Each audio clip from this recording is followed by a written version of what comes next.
Hello everyone and welcome to our channel. आज का topic है व्यवहार आयुर्वेद। सो the name Vyavahar Ayurveda is found by combination of two words, Vyavahar and Ayurveda. अभी व्यवहार आयुर्वेद में टोटल दो वर्ड्स है, व्यवहार और आयुर्वेद। तो अभी इसका जो इम्पोर्टेंस और रिलेशन बताया व्यवहार और आयुर्वेद के बीच में, इसमें व्यवहार है आयुर्वेद। इसका मतलब जो आयुर्वेद का जो कंट्रीब्यूशन है व्यवहार में, उसे व्यवहार है आयुर्वेद। और दूसरा है व्यवहारार्थ आयुर्वेद, मतलब जो यूज़ ऑफ आयुर्वेद इन व्यवहार, उसे कहेंगे व्यवहारार्थ आयुर्वेद। अभी निरुक्ति देखेंगे व्यवहार की। तो वर्ड व्यवहार इज फाउंड बाय र धातु एंड वी एंड अव प्रपोजिशन। ये र मीन्स टेकिंग अवे, मतलब बाहर निकालना। वी मतलब डिफरेंट टाइप्स, अलग अलग प्रकार के। और अव मतलब डाउट, थॉट्स या फिर स्प्रेडिंग। मतलब टोटली व्यवहार का ऐसा मतलब है कि जो भी अलग अलग प्रकार के जो भी डाउट या फिर थॉट्स या फिर स्प्रेडिंग है, उसको हम जो बाहर निकाल दें उसे हम व्यवहार कहेंगे। अभी डेफिनेशन में देखेंगे तो उसके डेफिनेशन में श्लोक है, विनानार्थे अवसंदेह हरणम हार उच्यते नाना संदेह हरणाद व्यवहार स्फुरता। मतलब ऐसे फैक्टर जो इमोशनल डायलेमा या फिर डाउट को जो भी रिमूव करते हैं और जो हमें एक डेफिनेट क्लैरिफिकेशन या फिर डिसीजन मेकिंग एबिलिटी पे लाते हैं, उसे हम व्यवहार कहेंगे। मतलब जो भी डाउट्स है, जो भी शंका है, उसे निकाल के एक डेफिनेट क्लैरिफिकेशन पे आना, उसे हम व्यवहार कहेंगे। फिर दूसरा श्लोक है, स्वप्रजा धर्म संस्थान सद सद प्रविचारद जायते च अर्थ सिद्धि व्यवहारस्तु ये नशा। मतलब ऐसे फैक्टर जो पर्सन को डिस्क्रिमिनेशन पावर देते हैं, और मतलब डिस्क्रिमिनेशन पावर मतलब ऐसे सोचने की शक्ति जिससे वो समझ पाए कि क्या सही है और क्या गलत है। और जो एक पर्सन का जो भी फेथ है इंडिविजुअल का धर्म के प्रति, जो उसकी श्रद्धा है वो बढ़ाता है और वो हेल्प करेगा टू अचीव गोल्स। तो ये था व्यवहार आयुर्वेद के डेफिनेशन के दो श्लोक। फिर अभी फॉरेंसिक मेडिसिन देखेंगे। तो forensic medicine is defined as that branch of medicine which deals with application of medical knowledge in administration of law and justice. जो भी हम मेडिकल नॉलेज का एप्लीकेशन करते हैं लॉ और जस्टिस को मेंटेन रखने के लिए, तो उसे हम कहेंगे forensic medicine. The forensic word is derived from the Latin word forensic, meaning forum that was meeting place where civic and legal matters were discussed by people with public responsibility। अभी ये जो forensic word है, इसका जो derivation हुआ वो Latin word से derive हुआ है। और उसका मतलब ऐसा है कि एक ऐसी जगह जहाँ पे लोग इकट्ठे होकर डिस्कस करते थे अलग अलग सिविल और लीगल मैटर्स को। तो ये फॉरेंसिक का अपना डेरिवेशन था। फिर अभी हम देखेंगे दूसरा टर्म विधि वैदिक्य। उसका मतलब है ड्यूटीज़ ऑफ मेडिकल प्रैक्टिशनर। जो भी मेडिकल प्रैक्टिशनर्स की ड्यूटी है उसे विधि वैदिक्य कहेंगे। इसमें भी दो वर्ड्स है कॉम्बिनेशन, विधि और वैदिक्य। विधि मतलब वर्क मेथडोलॉजी या फिर कोई प्रोसेस या फिर मैनर, कोई भी ऐसी प्रोसेस या फिर जो मेथडोलॉजी उसे हम विधि कहेंगे। और वैदिक्य मतलब विच मीन्स डिनोट्स और रेफर्स टू आयुर्वेद। तो in present context mainly vidhi vaidikya is taken in the meaning of medical jurisprudence। So vidhi vaidikya signifies that it is branch of that knowledge which describe about contribution of वैद्यक in Vidhi and Vidhi in वैद्यक। मतलब इसे हम modern में medical jurisprudence की तरह consider कर सकते हैं। और इसका सिंपल मतलब है ड्यूटीज़ ऑफ मेडिकल प्रैक्टिशनर। तो अभी हम आगे देखेंगे मेडिकल jurisprudence। तो लैटिन वर्ड है उसका, ज्यूरिस मतलब लॉ और प्रूडेंशियम मतलब नॉलेज। मतलब जो लॉ का नॉलेज जिसमें हो, उसका जो स्किल हो, उसे हम jurisprudence कहेंगे। फिर इसका डेफिनेशन में, it is application of knowledge of law in relation to practice of medicine. मतलब लॉ का जो भी नॉलेज है उसका हम एप्लीकेशन करेंगे इन रिलेशन टू मेडिसिन और प्रैक्टिस, सो उसे jurisprudence कहेंगे। So medical jurisprudence deals with legal aspects of medical practice and knowledge. जो भी लीगल एक्सपेक्ट है मेडिकल प्रैक्टिस का और नॉलेज का, सो उसे हम मेडिकल jurisprudence में कंसिडर करेंगे। फिर इसमें आएगा doctor patient relationship, doctor relationship और डॉक्टर स्टेट रिलेशनशिप। तो ये था मेडिकल jurisprudence। अब हम देखेंगे history of forensic medicine. So in India में हम देखेंगे forensic medicine related subject and law were been well explained in Indian classics of ancient era. अलग अलग एंशिएंट क्लासिक जो रेफरेंस बुक है उसमें इसका दिया है इसमें। Moreover this law are been practically proved in modern era में इसका प्रूव हुआ है। सो अभी हम व्यवहार आयुर्वेद के एंशिएंट एरा में जो था हिस्ट्री देखेंगे। So medicine and law have been related from the earliest time. Law and medicine problem are found in Rigved, Manusmriti, Kautilya और शास्त्र, also described in some Ayurvedic texts like चरक संहिता, अष्टांग संग्रह।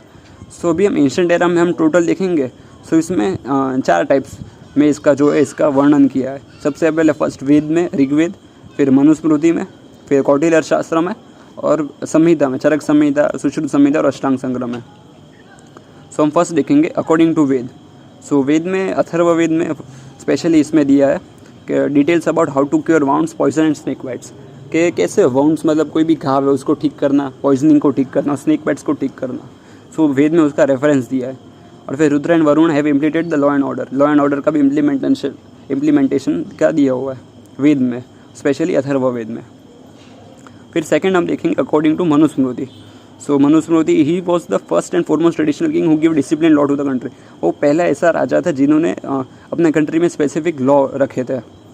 Explain about witness, दोष of false witness, false statement and falsehood. उन्होंने false witness के बारे में explain किया था, फॉल्स विटनेस के दोष को एक्सप्लेन किया था, फॉल्स स्टेटमेंट्स और फॉल्सहुड, इन सब को उन्होंने एक्सप्लेन किया था मनुस्मृति में। फिर अकॉर्डिंग टू कौटिल्य अर्थशास्त्र देखेंगे तो उन्होंने दंड नीति का एक्सप्लेनेशन दिया है। It means the law and discipline which help for execution of punishment, और दंड इज कॉल्ड दंड नीति। मतलब कोई भी हम अगर लॉ को अगर ब्रेक करते हैं तो उसमें क्या पनिशमेंट देना चाहे, तो उसमें वो दंड नीति उन्होंने एक्सप्लेन किया था कौटिल्य अर्थशास्त्र ने। और फिर लास्ट में हम देखेंगे अकॉर्डिंग टू संहितास। तो चरक संहिता में एक्सप्लेनेशन दिया है about training, duties, privilege and social status of physician. जो भी फिजिशियन की ट्रेनिंग हो, ड्यूटीज़ हो, प्रिविलेज और उनके सोशल स्टेटस के बारे में जो भी एक्सप्लेनेशन दिया है वो चरक संहिता में दिया है। और सुश्रुत संहिता में भी एथिक्स फॉर फिजिशियन, जो भी प्रिंसिपल्स है फिजिशियंस के, वो सब डिस्क्राइब किए थे। ये तो हमने एंशिएंट एरा की एक्सपेक्ट में देखा। अभी हम देखेंगे व्यवहार Ayurveda in modern era. So in India coroner act 1811 was introduced by British in Calcutta and Bombay and police investigation began in India at that time। Britishers के वक्त में ब्रिटिशर्स ने कलकत्ता और बॉम्बे में कोरोनर एक्ट को लागू किया था और तभी से पुलिस इन्वेस्टिगेशन शुरू हुए थे। The Indian penal code IPC came into existence in 1860 and criminal procedure code CRPC in 1861। अभी IPC का जो एक्जिस्टेंस था वो 1860 में और CRPC का 1861 में हुआ था। The Indian Medical Council Act came into 1933. The modern forensic medicine in India was started by Dr. Jai Singh P. Modi। अभी जो फोरेंसिक मेडिसिन इंडिया में जो शुरू हुआ था तो डॉक्टर जय सिंह पी मोदी उन्होंने शुरू किया था और उन्होंने एक बुक लिखी थी फॉरेंसिक मेडिसिन पे, और उसका नाम था फॉरेंसिक मेडिसिन एंड टॉक्सिकोलॉजी 1920 में। सो डॉक्टर जय सिंह पी मोदी को हम कहेंगे father of forensic medicine in India. So ये था Vyavahar Ayurveda in modern era in India. फिर अभी हम सेकंड देखेंगे history according to modern science. World wide में हम देखेंगे तो फॉरेंसिक मेडिसिन जो हिस्टोरिकली डिवाइड हुआ है 3 ब्रॉड पीरियड्स में हुआ है, एंशिएंट, मिडिवल और मॉडर्न। सो एंशिएंट एरा में हम देखेंगे first is code of Hammurabi of Babylon. वो सबसे ओल्डेस्ट मेडिको लीगल कोड था और दिया था किंग ऑफ बेबीलोन ने दिया था इन 2200 BC। और उसमें जो डिस्क्रिप्शन है वो punishment for medical practitioner in case of improper treatment. So उसमें ऐसा डिस्क्रिप्शन दिया है कि अगर कोई मेडिकल प्रैक्टिशनर अगर ठीक से ट्रीटमेंट ना करे तो उसकी क्या पनिशमेंट होगी, तो वो था कोड ऑफ बेबीलोन में। फिर रोमन लॉ 451 BC में आया था और उसमें थे contains a lot of provision related to medico legal matters. अभी अलग अलग मेडिको रिलेटेड मैटर्स के लिए प्रोविजंस दिए थे रोमन लॉ में। और final Hippocrates describe lethality of wound, medical ethics, sudden death etcetera. Hippocrates ने जो वुंड है उसकी लिथैलिटी, फिर मेडिकल एथिक्स और सडन डेथ के में डिस्क्रिप्शन दिया था। तो ये था forensic medicine in ancient era. फिर हम नेक्स्ट देखेंगे forensic medicine in medieval era. So उसमें था Justinian code described penalties for medical practice and principles for regulation for medical profession. तो जस्टिनियन कोड में जो भी पेनल्टीज जो मेडिकल प्रैक्टिस में होती है उसके बारे में डिस्क्रिप्शन दिया है और principle for regulation of medical profession, ऐसे प्रिंसिपल जो मेडिकल प्रोफेशन का रेगुलेशन करते हो, सो उसका डिस्क्रिप्शन भी जस्टिनियन कोड में है। फिर barbarian statute describe the role of medical expert in evaluating injuries. सो इंजरीज को कैसे इवेल्यूएट करते हैं, उसका मेडिकल एक्सपर्ट का उसमें क्या रोल है इंजरीज को इवेल्यूएट करने में, सो उसका डिस्क्रिप्शन बार्बेरियन स्टैट्यू में दिया था। और फाइनली हम देखेंगे forensic medicine modern era. So उसमें आएगा बिशप ऑफ बेम्बर्ग। उन्होंने क्या किया था, first codified penal code and recognise medical evidence. Medical evidence को रिकॉग्नाइज किया था और पीनल कोड का कोडिफिकेशन किया था, वो किया था बिशप ऑफ बेम्बर्ग ने।